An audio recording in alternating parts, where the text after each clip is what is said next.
بسم الله الرحمن الرحيم الحمد لله رب العالمين والصلاة والسلام على نبينا محمد وعلى آله وصحبه أجمعين أما بعد.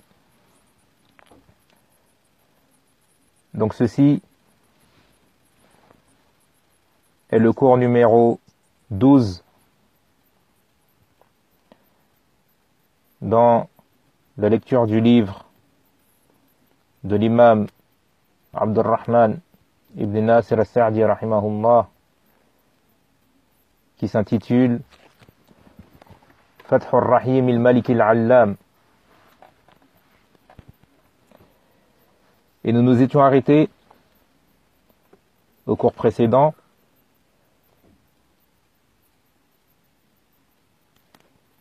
au chapitre dans lequel le cheikh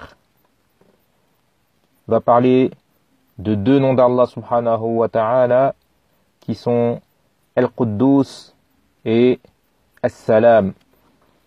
Donc le cheikh dit Al-Quddus As-Salam.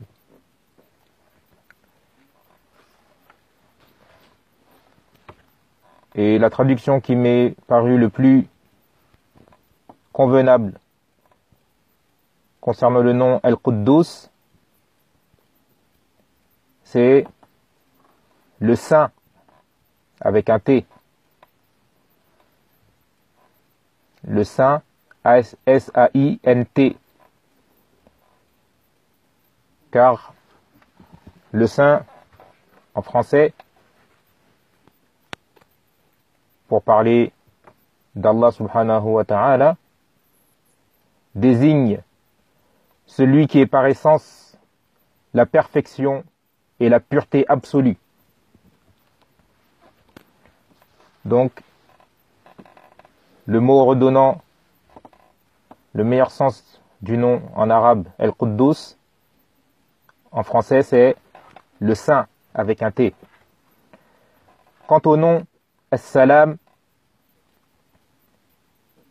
il a été traduit de plusieurs façons et je n'ai pas trouvé dans les différentes traductions qu'il y a eu sur ce nom, je n'ai pas trouvé réellement une traduction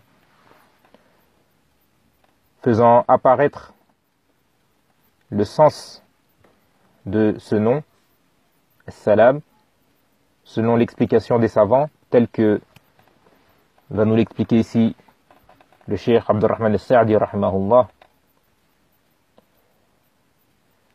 Donc, je préfère le garder tel quel et dire, parmi ces noms, il y a As-Salam et l'expliquer par ce qui va suivre, Inch'Allah. Et qui est le fait qu'Allah subhanahu wa ta'ala est pur de toute imperfection et de tout défaut.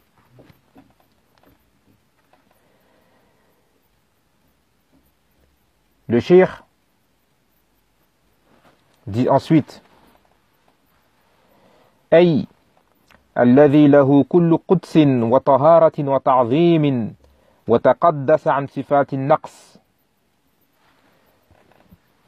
Donc, pour expliquer ces deux noms, le cheikh il dit, c'est-à-dire celui qui possède toute sainteté, pureté et grandeur et qui est exempt de toute imperfection.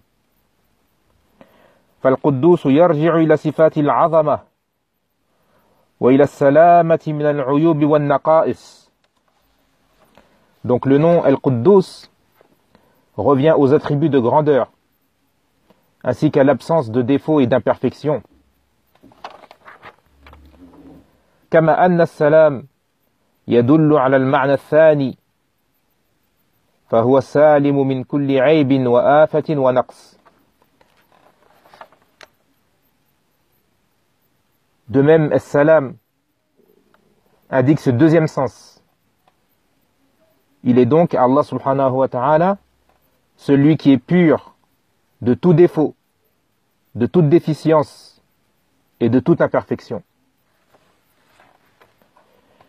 Puis le cheikh explique cela en disant وَمَجْمُوعُ مَا يُنَزَّهُ عَنْهُ شَيْئَانِ l'ensemble de ceux dont Allah subhanahu wa ta'ala est exempté comprend deux choses. أحدهما أنه منزه عن كل ما ينافي صفات كماله. La première de ces deux choses, c'est qu'Allah subhanahu wa ta'ala est exempté de tout ce qui s'oppose à ses attributs de perfection.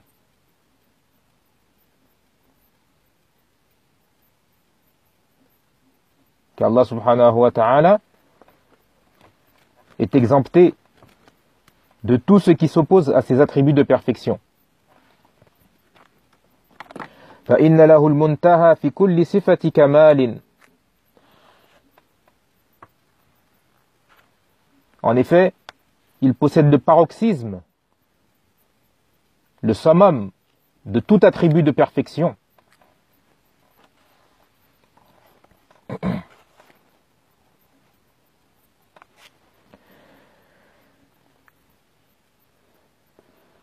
فهو موصوف بكمال العلم وكمال القدرة منزه عما ينافي ذلك من النسيان والغفلة وأن يعزب عنه مثقال ذرة في السماوات والأرض ولا أصغر من ذلك ولا أكبر.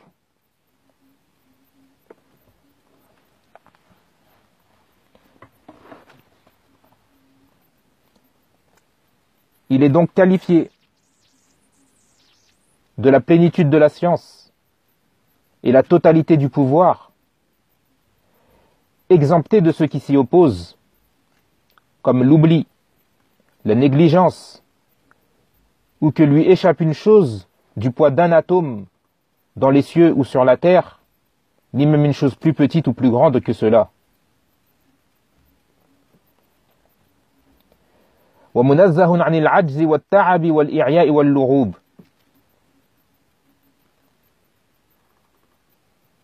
Il est exempt aussi de l'incapacité. Il est exempté de l'incapacité, de la fatigue, de l'exténuation et de la lassitude. وموصوف بكمال الحياة والقيومية منزه عن ضدها من الموت والسنة والنوم.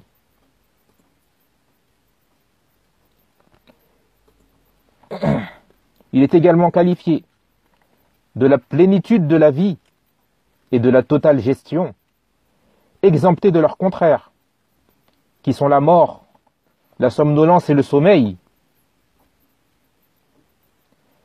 وموصوف بالعدل والغنى التام منزه عن الظلم والحاجة إلى أحد بوجه من الوجوه. Il est également qualifié de la justice et de la richesse totale, exempté de l'injustice et du besoin de qui que ce soit, en quoi que ce soit.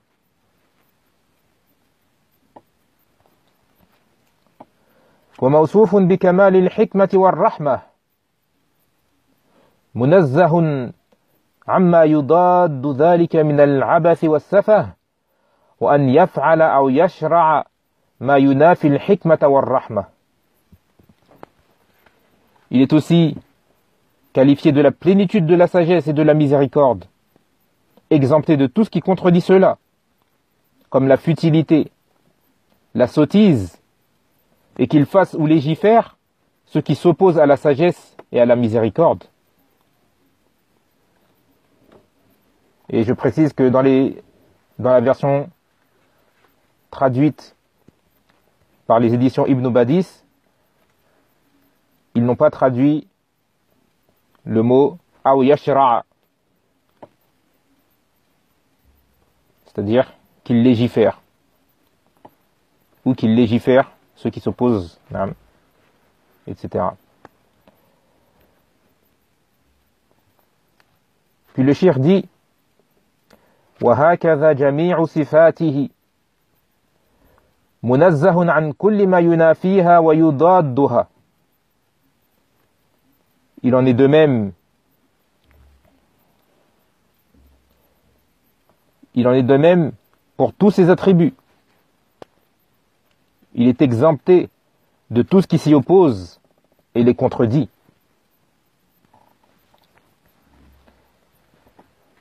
Puis le cheikh dit الثاني, c'est-à-dire la deuxième chose dont Allah subhanahu wa ta'ala est exempté, أنه منزه عن مماثلة أحد من خلقه أو أن يكون له ند بوجه من الوجوه. Donc cette deuxième chose dont Allah subhanahu wa ta'ala est exempté, c'est qu'il est exempt de toute ressemblance à n'importe laquelle de ses créatures, ou d'avoir un égal en quoi que ce soit. فالمخلوقات كلها وإن عظمت وشرفت وبلغت المنتهى الذي يليق بها من العظمة والكمال اللائق بها فليس شيء منها يقارب أو يشابه الباري. De ce fait, du fait qu'Allah subhanahu wa ta'ala est exempté d'avoir un égal ou d'avoir toute ressemblance, d'avoir quelque ressemblance que ce soit à une de ces créatures. De ce fait, toutes les créatures, peu importe leur grandeur, peu importe leur noblesse et le plus haut degré d'excellence et de perfection leur convenant qu'elles aient pu atteindre, aucune d'elles ne peut s'apparenter ou ressembler au Bari, au créateur Al-Bari, celui qui fait exister. Si vous vous souvenez, lors d'un cours précédent, lorsque nous avions parlé de ce nom d'Allah subhanahu wa ta'ala, Al-Bari, j'avais dit que je ne préférais pas le traduire mais par un nom, mais en donner l'explication et qu'il est celui qui fait exister. Celui qui fait exister. Donc, aucune des créatures, peu importe sa grandeur, sa noblesse et le degré d'excellence et de perfection qu'elle ait pu atteindre, aucune de ces créatures ne peut s'apparenter ou ressembler à lui, Allah subhanahu wa ta'ala. Au contraire, toutes leurs qualités s'anéantissent si elles sont comparées aux attributs de leur créateur. Le cheikh dit بل جميع أوصافها تضمحل إذا نسبت إلى صفات باريها وخالقها. Toutes leurs qualités s'anéantissent, toutes les qualités des créatures s'anéantissent si elles sont comparées aux attributs de leur créateur et de celui qui les a fait exister. بل جميع ما فيها من المعاني والنعوت والكمال هو الذي أعطاها إياه. En fait, tout ce qu'elles ont, le cheikh dit, en fait, tout ce qu'elles ont, ces créatures, comme substance, qualité et perfection, c'est même lui, Allah subhanahu wa ta'ala, qui les leur a octroyés.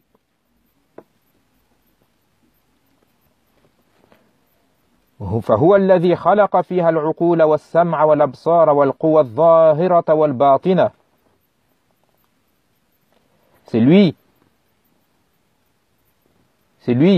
qui a créé en elle la raison, l'ouïe, la vue et les facultés extérieures et intérieures, c'est-à-dire les facultés physiques et mentales. وهو الذي علمها وألهمها. C'est également lui qui leur a appris et inspiré toutes choses. وهو الذي نماها ظاهرا وباطنا وكملها. Et c'est lui qui les a fait évoluer extérieurement et intérieurement et les a parfaits. et les a rendus ou leur a fait atteindre la perfection qui leur convient.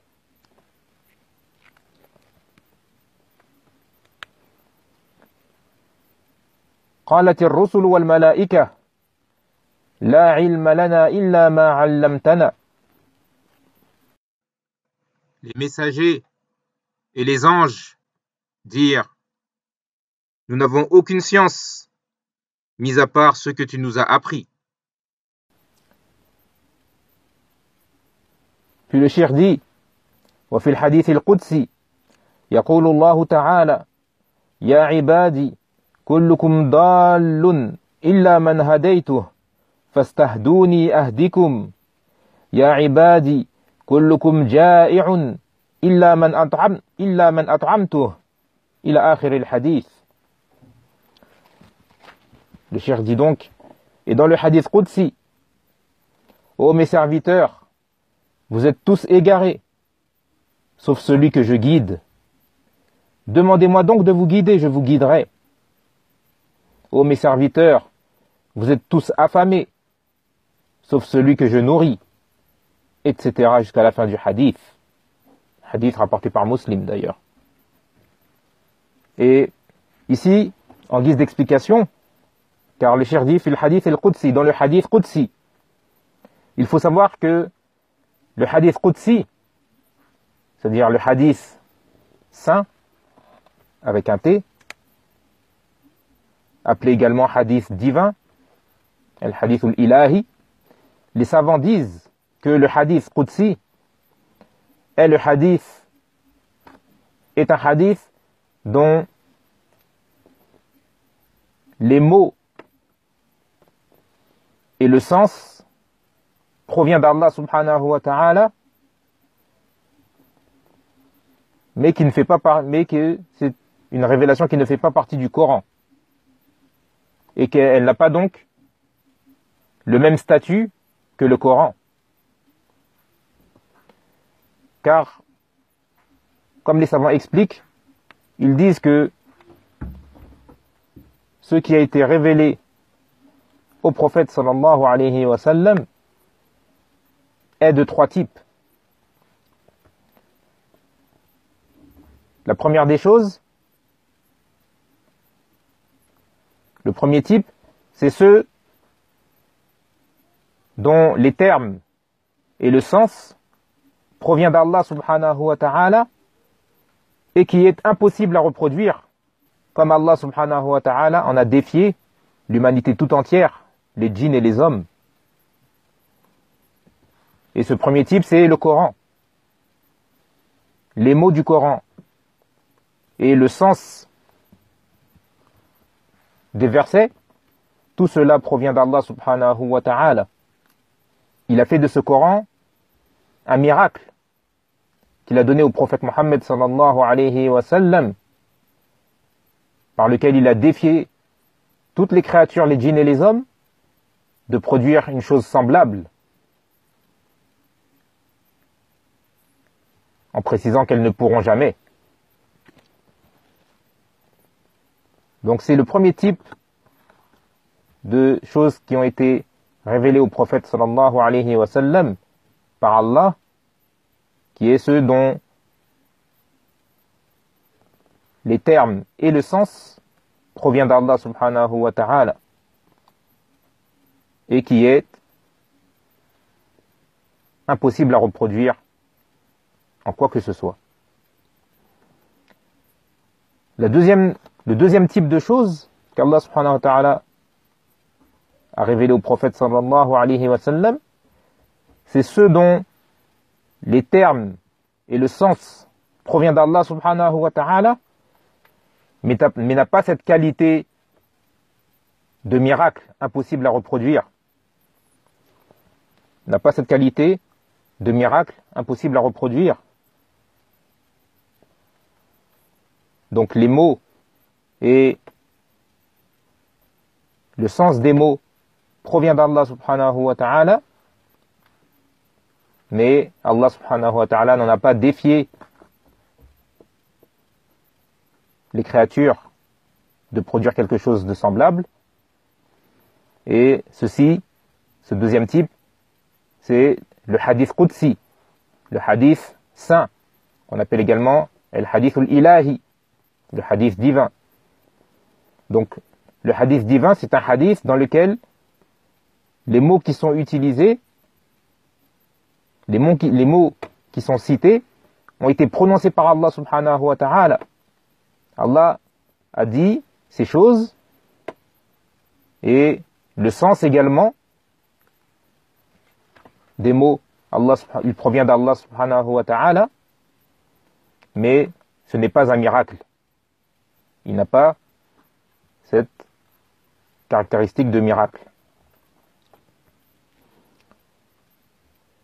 Quant au troisième type de choses qu'Allah subhanahu wa ta'ala a révélé au prophète sallallahu alayhi wa sallam, c'est ceux dont le sens provient d'Allah subhanahu wa ta'ala, mais dont les termes proviennent du prophète sallallahu alayhi wa sallam. C'est-à-dire qu'Allah subhanahu wa ta'ala a révélé au prophète sallallahu alayhi wa sallam le sens général, puis le prophète sallallahu alayhi wa sallam l'a exprimé avec ses mots à lui.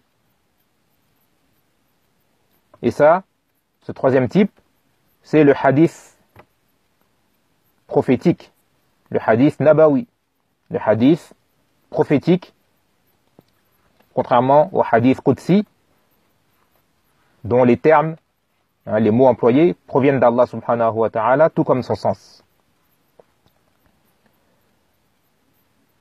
Donc là, c'est un hadith qudsi que le cheikh a cité, dans lequel, donc, pour prouver, le cheikh a cité ce hadith pour prouver que tout ce que les créatures ont comme connaissance et ont comme subsistance, tout ceci provient d'Allah subhanahu wa ta'ala. Tout ceci provient d'Allah subhanahu wa ta'ala. Car dans ce hadith, Allah subhanahu wa ta'ala dit: ô mes serviteurs, vous êtes tous égarés, sauf celui que je guide. Tous égarés par l'ignorance, sauf celui que je guide, en lui apprenant la vérité et en l'amenant à elle. Dans la suite de ce hadith qudsi, Allah subhanahu wa ta'ala dit: ô mes serviteurs, vous êtes tous affamés, sauf celui que je nourris, afin de prouver que tous ceux dont profitent les créatures provient d'Allah subhanahu wa ta'ala, qui les a créés et les fait évoluer. Puis le cheikh dit, pour terminer ce chapitre: فهو المنزه عن كل ما ينافي صفات المجد والعظمة والكمال وهو المنزه عن الضد والند والكفء والأمثال وذلك داخل في اسمه القدوس السلام. Donc, il dit le cheikh, en résumé, Allah est donc exempt de tout ce qui s'oppose aux attributs de gloire, de grandeur et de perfection, de même qu'il est exempt de tout opposant, égal et semblable. Et ceci entre dans la signification de ces noms, El-Quddus, le Saint, et As-Salam, qui, comme je vous l'ai dit, je ne préfère pas traduire. Et c'est ainsi donc que se termine le cours d'aujourd'hui. هذا وصلى الله وسلم وبارك على نبينا محمد وعلى آله وصحبه أجمعين والحمد لله رب العالمين.